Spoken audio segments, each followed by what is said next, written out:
क्या हुआ कि मैं एक दिन बहुत ही ज़्यादा खून का दस्त शुरू हो गया और मैंने सोचा कि ऐसी दुनिया से क्या फ़ायदा जीने से। मैं अपने आप में घुटन महसूस करने लगा। ऐसे करके मैं अपने आप में घुटन, आत्महत्या कर नहीं सकता, क्योंकि इस बात को मैं जागृति पा गया था कि एक आत्महत्या करना एक महापाप है।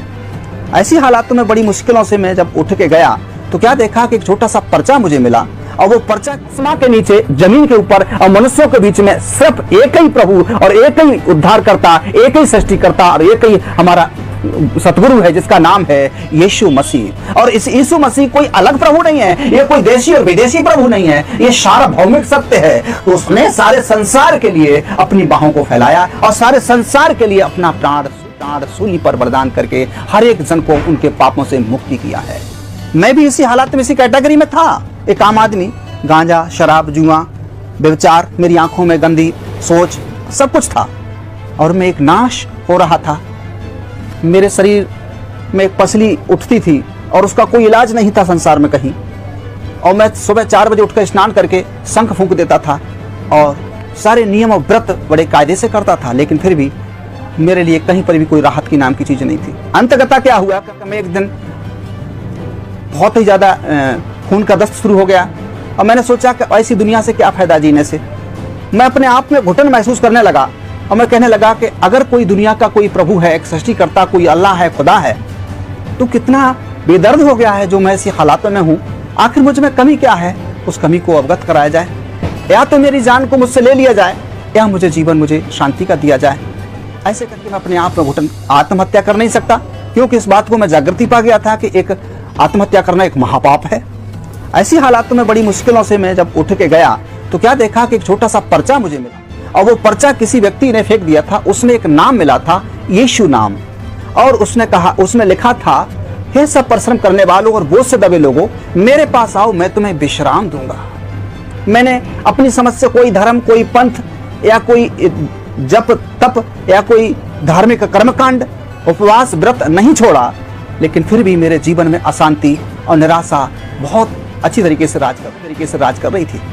मैंने उस किताब को, पर्चे को पढ़ा, हे सब परिश्रम करने वालों, बोझ से दबे लोगों, मेरे पास आओ, मैं तुम्हें विश्राम दूंगा। मार्ग और सच्चाई और जीवन मैं ही हूं। जो मुझ पर विश्वास करता है, जो काम मैंने किए हैं वो काम वो भी करेगा। मैंने बहुत सी इन बातों को पढ़ा, मैंने सोचा कि ये क्या बात है, और उसमें लिखा कि मार्ग और सच्चाई और जीवन मैं ही हूं। मैंने उस बात को पढ़ करके मैंने कहा कि चलो देखते हैं, सबको देखा है, चलो तुझे भी देखते हैं आखिर क्या है। तो उसमें लिखा है कि इसमें लिखी हुई प्रार्थना को आप अपने जीवन में पढ़ें और याद करें और उसको अनुसरण करें और आपको प्रभु आराम देगा, शांति देगा। मैंने उसको वहीं से आराम पढ़ा और वहीं से मेरे लिए शांति का मुझे अनुभव हुआ।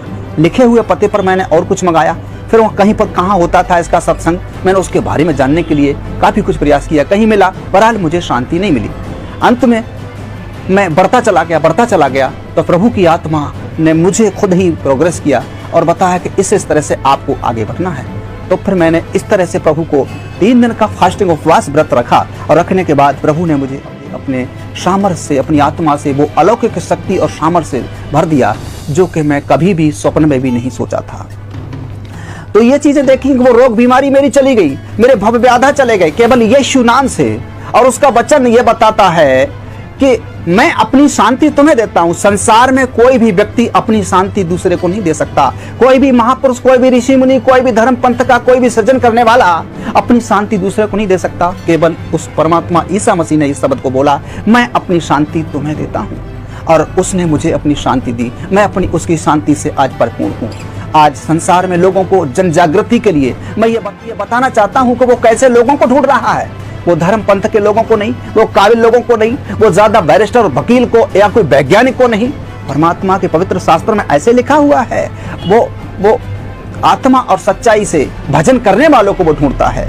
जो आत्मा और सच्चाई से जो भजन करना चाहते हैं उस परम पिता का, उस सृष्टिकर्ता का, ऐसे लोगों को वो परमेश्वर पिता और उसका पुत्र यीशु मसीह वो खोज रहा है। आज जरूरत है आत्मा और सच्चाई से भजन करने वालों की। आज हमें किसी मंदिर में, किसी मस्जिद में, किसी गुरुद्वारे में या किसी चर्च में या किसी एनीबडी किसी और तरीके से हमें इन सब चीजों को ढूंढने की, या किसी भूत या किसी बुत को बना करके उसके सामने, या कोई मूर्ति तस्वीर को रख करके उसके सामने हमें अपने दुख दर्द रखें, हमें अपनी कमजोरियों को रखें, हम अपनी व्यथाओं को रखें।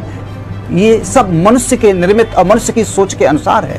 उस परमपिता परमेश्वर के वचन में ऐसे लिखा है कि परमेश्वर आत्मा और सच्चाई से भजन करने वालों को ढूंढता है, और जो इस बात को समझ लेता है उसके जीवन में वो परमेश्वर का काम शुरू हो जाता है।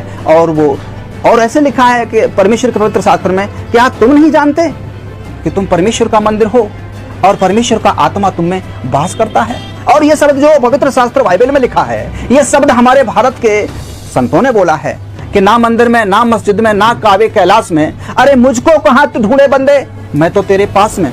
वो हमेशा हम में है, मुझ में है, लेकिन कभी भी हम लोग उसको ढूंढने का प्रयास नहीं करते, और करते भी हैं तो एक दूसरे के गुरु या महंत के द्वारा एक नए नए योगा के माध्यम से, नई नई क्रियाओं के माध्यम से उसको हम अपनी ताकत से, अपनी बुद्धि से खोजने का प्रयास करते हैं। ये बिल्कुल नामुमकिन है, बिल्कुल असंवैधानिक है, ईश्वरीय विधान के अनुसार नहीं है। परमात्मा तो जगत के मूर्खों को बुला रहा है, जो न किसी काम के लायक है, दुनिया में लोगों ने उनको अलग कर दिया है, सारे संसार के लिए बुला रहा है। और वो कह रहा है, हे सब परिश्रम करने वाले बहुत से दबे लोगों, मेरे पास आओ, मैं तुम दूंगा। आज लोग नाश हो रहे हैं, आज लोग फांसी खा के मर रहे हैं, आज भूत व्याधा से जकड़े हुए लोग हैं, आज कैंसर से मर रहे हैं, हजारों बीमारियों से जकड़े हुए हैं, लेकिन परमेश्वर पिता की बाहें आज संसार के लिए फैली हुई हैं। वो बुला रहा है, वो कह रहा है कि मैं इसलिए आया हूं ताकि लोग नाश ना हो और जीवन पाए, और बहुतायत से जीवन पाए। लोगों, मैंने ये जीवन पाया है।